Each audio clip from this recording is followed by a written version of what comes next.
Ce n'était qu'une petite île parmi d'autres, où des hommes et des femmes ont été emmenés de force. Dans cette île, la liberté était encore inconnue, mais son souffle enflait déjà les poumons et les cœurs. Elle hurlait déjà derrière les montagnes.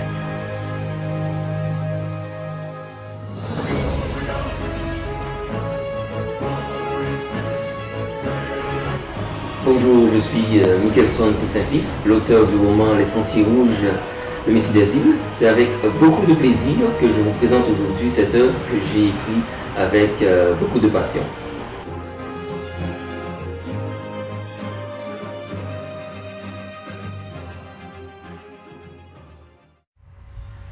Pierre est ce jeune esclave au cœur noble qui ressemble à Macandal et qui s'est fait marron partant à la recherche de sa mère qu'il ne connaît pas, qui découvrit l'amour mais aussi la rébellion des marrons.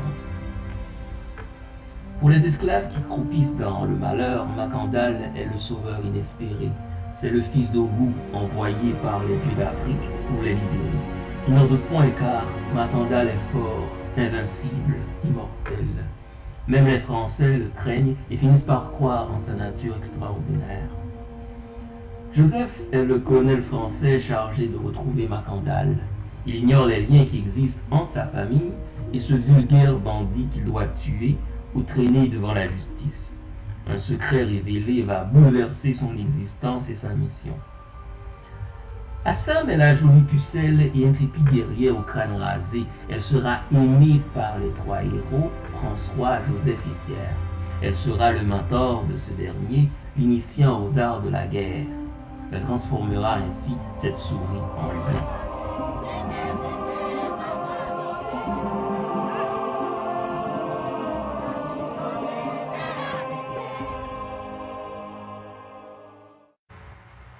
La plupart des sommeils n'étaient pas encore profonds, lorsque les coups de feu et les gorges en fureur explosèrent dans la nuit. Le Cap français qui allait s'endormir était subitement pris au collet. Plusieurs rues étaient envahies en même temps. C'était une attaque, c'était une course folle. C'était des soldats attaquant de forteresses. C'était des fourmis se répandant sur la charogne. Les citadins à l'entrée ouest de la ville voyaient de leurs fenêtres venir une vague d'hommes, de feu, de bruit, de colère.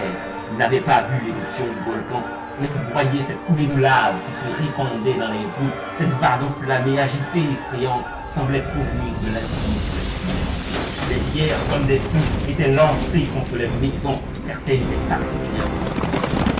La nuit s'emplissait de plus en plus de fracas, de craquements, de crépitements, de chants, de cris, de pleurs.